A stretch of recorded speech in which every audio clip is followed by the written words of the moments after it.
It is fascinating to observe how a single family can dominate an athletic discipline on such a scale, effortlessly transitioning from the 1,500 meters to the 5,000 meters. In the case of the Ingebrigtsen family, Enric, Philippe, and Jacob have amassed an impressive list of achievements, both nationally and internationally in the field of running. Jacob, the youngest of the siblings, already stands out as the most decorated among his brothers. At just 20 years old, he has clocked an impressive time of 12:48 in the 5,000 meters. His achievements don't end there, having already secured 2 gold medals at the European Championships, one in the 1,500 meters and one in the 5,000 meters, in addition to over 20 national medals in Norway. In this video, we will delve into the behind the scenes of this family's success. To do so, I have extensively relied on the scientific research of Life and Shelton, as well as the acclaimed documentary series, Timing and Britzen, available for free on YouTube. From a young age, the 3 brothers spared no effort in their athletic pursuits. Enric, Philippe, and Jacob explored various sports disciplines, including soccer and skiing, each following unique paths. Enric, for example, focused more on cross-country skiing, seriously taking up running around the age of 17, much like Philippe. Between the ages of 10 and 14, Enric juggled soccer, competitive cross-country skiing in winter, and running in summer. At 17, he was covering approximately 110 kilometers per week, even reaching 160 kilometers by the age of 21. Philippe, on the other hand, ran slightly less than his older brother, around 120 to 130 kilometers, which is still impressive nonetheless.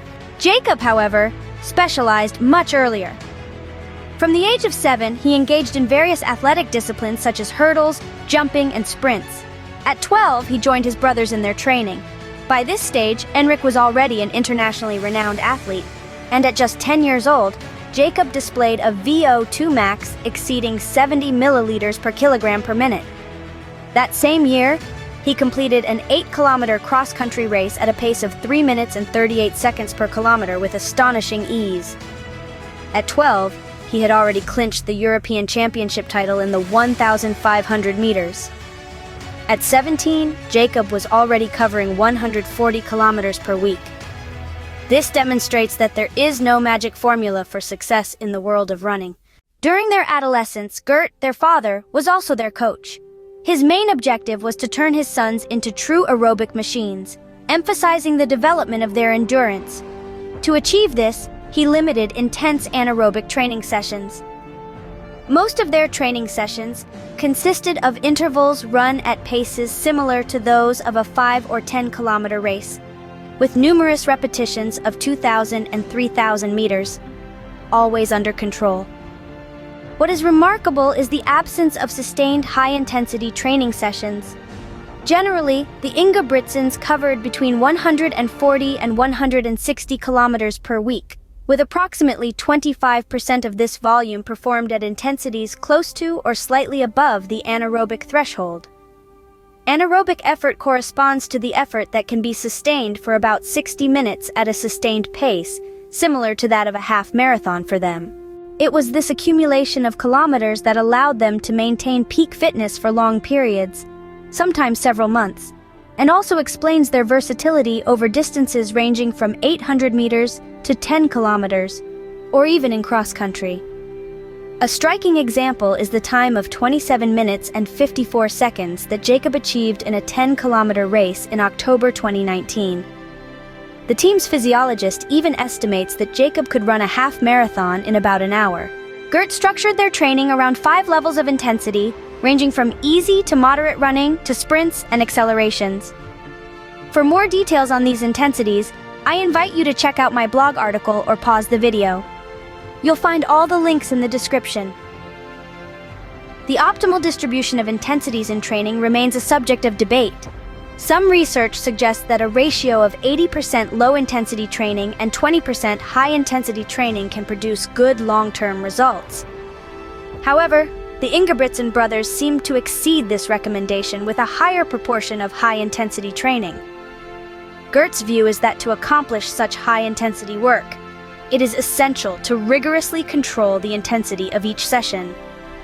By following these training principles, the Ingebrigtsens have developed a solid aerobic base that has propelled them to success on the international stage of running.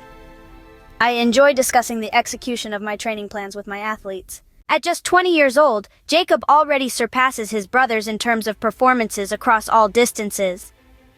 What's particularly interesting about their records is their times in the 400 meters. If you've taken a look already, you'll have noticed that they are not particularly fast compared to other runners at their level. For example, Jack Wheatman ran 48.34 seconds in the 400 meters, and Timothy Cheruiyot reached 1 minute, 43.11 seconds in the 800 meters. This demonstrates that pure speed is not the primary reason for their success in the 1,500 meters. When examining the evolution of their performances in the 1,500 meters, we can see that the three brothers have quite different progressions. Jacob and Enric progressed more rapidly than Philippe, who took longer to express his full potential over this distance. Enric and Jacob even had very similar progressions. Few people know that Enric, at the age of 14, was better than Jacob at the same age. Gjert Ingebrigtsen didn't follow a conventional coaching path, as initially he had no experience in athletics. He educated himself and developed his own training philosophy, drawing inspiration particularly from the works of Arthur Lydiard. He managed to create an effective and tailored training method for his sons.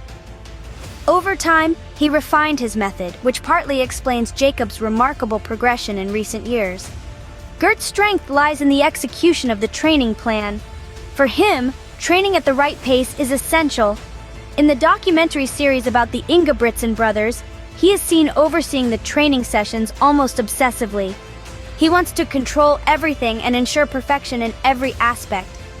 Therefore, it's not surprising that the three brothers wear heart rate monitors during their runs and conduct lactate tests after their sessions to verify if they are training at the right pace. The goal is to maintain the lactate level below 3 millimoles per liter, approximately. This partly explains why the three brothers can complete up to 2 sessions in the same day. A study showed that Enric's heart rate during his easy runs ranges between 135 and 145 beats per minute, which roughly corresponds to a pace between 15 and 16 kilometers per hour.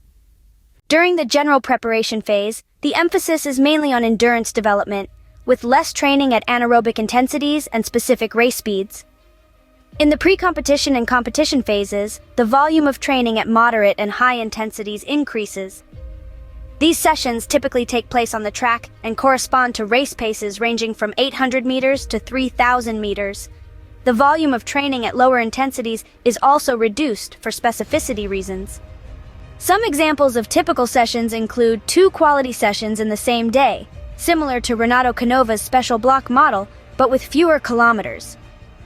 For instance, in the morning, they may do 5 repetitions of 6 minutes at threshold pace, with 3 minutes of recovery, followed by an evening session of 20 repetitions of 400 meters or 10 repetitions of 1,000 meters.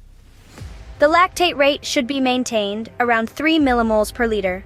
Once a week, a specific speed session is conducted, such as 10 repetitions of 300 meters with 90 seconds of recovery, performed at a pace of 41 to 42 seconds per repetition. Active rest days consist of an easy run in the morning and evening, totaling approximately 10 kilometers in total, which is quite standard. In summary, the Ingebrigtsen training program includes high-volume technical drills, stability work, proprioception, short, medium, and long sprints, hill sessions, jumping exercises, plyometrics, general physical preparation, muscle strengthening, and much more. It's a comprehensive program designed to maximize performance across various distances in running. The success of the Ingebrigtsen brothers goes far beyond merely following a comprehensive training program, in my opinion. It's primarily about intelligent training that has made the difference. Take Enric, for example. The gradual progression of his training load over the years is almost perfect. If we look at the pattern from 2008 to 2012, we notice an increase in Enric's mileage, from 110 kilometers to nearly 160 kilometers. It's worth noting that this corresponds to the period when Enric was between 17 and 21 years old. Another interesting point is the work done in Zone 2, meaning at race paces for distances of 5 to 10 kilometers. Not only did this work increase in absolute value, but it also represented a larger portion of his total mileage, going from 18% in 2008 to 26% in 2012. Finally, the last point to highlight is the specific pace work around the pace for distances of 3 kilometers and faster. This type of work hasn't evolved much over the past 5 years, which is particularly interesting. Of course, recovery plays a central role in their program. There's a strong emphasis on rest, naps between sessions, massages, acupuncture, and a very comprehensive support team seems to be backing the Ingebritzen brothers, although we know little about it. Regarding nutrition, I initially thought it was their weak point. In the documentary series on the Ingebrigtsens, we can see Jacob consuming fairly standard foods, like cereals or chocolate bars like Twix or Mars, and even a lot of Coca-Cola. This might suggest that their diet isn't optimal. However, my opinion on this matter has somewhat evolved in recent months. I now believe that for runners, especially those training intensely, the quantity of food consumed is more important than their quality. This is my own opinion, but I also rely on numerous scientific researches, so feel free to check them out if you're interested. Enric, Philippe, and Jacob are not just brothers, they are both competitors and training partners. They benefit from each other, draw inspiration, share knowledge, and push each other in training.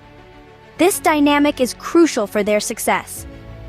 In tough times, they provide each other with moral support, which truly makes a difference. Imagine if, like Jacob, you had 2 brothers at the international level from a young age. That would undoubtedly have been a massive advantage, and in my opinion, this is what propelled Jacob to the top. In fact, studies have shown that siblings have a positive influence on the development of their talents. Despite their rivalry, they cooperate immensely through physical and verbal communication, leading to improvements in their skills at all levels. From their childhood, Gjert adopted a very realistic approach. He repeatedly emphasized that to reach the highest level, there are no shortcuts, but rather a battle to be fought. In my opinion, this discourse contributed to forging his son's mental strength. Additionally, the 1500 meters is a ruthless event, where mentality plays a crucial role. The 1500 meters is a demanding race that requires both volume and intensity, making it one of the most competitive events in middle distance running. Reaching the top in this discipline is not an easy path, and it's no wonder that Gjert developed such a rigorous training method.